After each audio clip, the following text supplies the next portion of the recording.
নীলফামারীর সৈয়দপুর শহরে ঝুট কাপড় দিয়ে তৈরি হচ্ছে শীতের জ্যাকেট। ঢাকা থেকে ঝুট এনে স্থানীয় প্রায় ৬০টি কারখানায় এসব জ্যাকেট তৈরি করা হয়। বর্তমানে প্রতি বছর প্রায় ১০ থেকে ১২ লাখ জ্যাকেট উৎপাদন হয় সৈয়দপুরে। মোহাম্মদ মাইনুল হকের রিপোর্ট জানাচ্ছেন শেখ ফাহিম।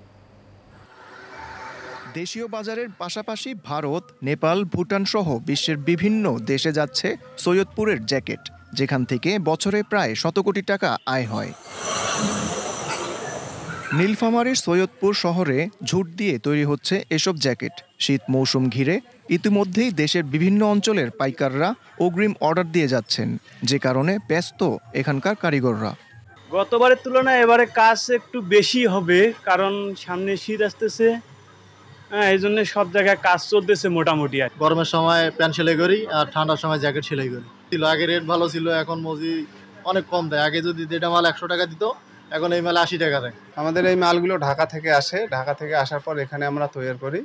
তৈরি করার পর ঢাকা থেকেই কখনো পাঠিয়ে আসি, কখনো চট্টগ্রাম থেকে আসে। ২ বছর আগে সৈয়দপুরে শতাধিক কারখানা থাকলেও বর্তমানে টিকে আছে মাত্র ৬০টি। কাঁচামালের সংকট ও মূল্যবৃদ্ধি সহ নানা কারণে কারখানার সংখ্যা কমেছে। পাশাপাশি ঝুট কাপড়ের দাম বেড়ে যাওয়ায় এ বছরে তৈরি জ্যাকেটের দাম বাড়বে বলে মনে করছেন কারখানার মালিক ও ব্যবসায়ীরা। আমার এখানে কর্মচারী আছে ১০ থেকে ১২টা। আমি জুনের পর থেকে ডিসেম্বর পর্যন্ত আমি মাল প্রোডাকশন করে ডিসেম্বরে আমাদের ব্যবসা শুরু হয়। এখন কাপড়ের দাম বেশি বিধায় আমরা একটু হিমশিম খাইতেছি। তারপরও মনে করো চেষ্টা করে আমরা ব্যবসা করে চালাচ্ছি। এবার ইনশাআল্লাহ চেষ্টা করছি যে আমরা বেশি করে মাল স্টক করার চিন্তা ভাবনা করছি এবং স্টকও করেছি।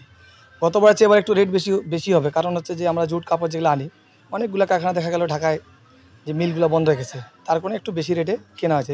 সরকারি সহযোগিতা পেলে এই জ্যাকেট শিল্প দেশের অর্থনীতিতে গুরুত্বপূর্ণ ভূমিকা রাখবে বলে প্রত্যাশা সংশ্লিষ্টদের।